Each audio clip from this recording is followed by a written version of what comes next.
గురువుగారు, సంకీర్తనలు అనేక విధాలుగా ఉంటాయి. ఈ నేపథ్యంలో యత్నపూర్వక నామ సంకీర్తనం అంటే ఏమిటి? నామ సంకీర్తన రెండు రకాలుగా ఉంటుంది. అవశ కీర్తనం, యత్నపూర్వక కీర్తనం. అవశ కీర్తనము అంటే అప్రయత్నంగా ఏ పని చేస్తున్నా ఆ భగవన్నాం మన నోటి నుంచి వస్తే దానిని అవశ కీర్తనము అంట. ఇక యత్నపూర్వక కీర్తనము అంటే గుర్తుపెట్టుకొని పెద్దలను ఆశ్రయించి భగవన్నామాన్ని ప్రతినిత్యము జపించే విధం యత్నపూర్వక కీర్తనంగా చెప్పబడింది.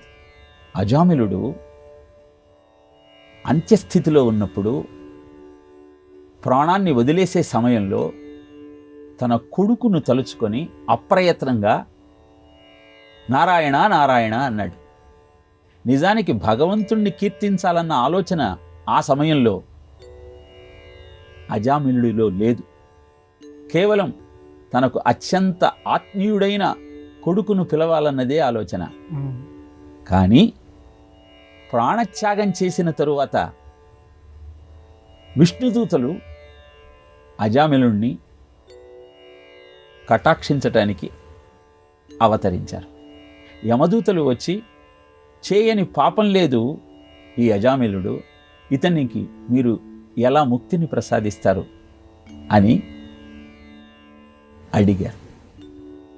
అప్రయత్నంగా నారాయణ నారాయణ అన్నాడు కనుక అతనిని కటాక్షిస్తున్నామని తెలియజేశారు విష్ణుదూతలు.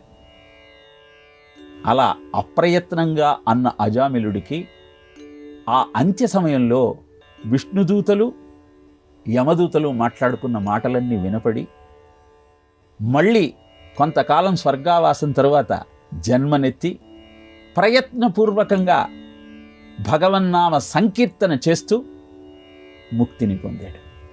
ఇలా అవశ కీర్తనం సాధ్యం కాకపోతే యత్నపూర్వక కీర్తనం ద్వారా జీవితాన్ని సుసంపన్నం చేసుకుంటూ అనంతర జన్మలలో ఈ పుణ్యఫలం కారణంగా అవశ కీర్తన అలవాటై అదే ముక్తిని ప్రసాదించే సాధనంగా అవతరిస్తుంది. కనుక భగవన్నామ సంకీర్తనం ఎల్లవేళలా మనం చెయ్యాల్సినటువంటి కర్తవ్యం.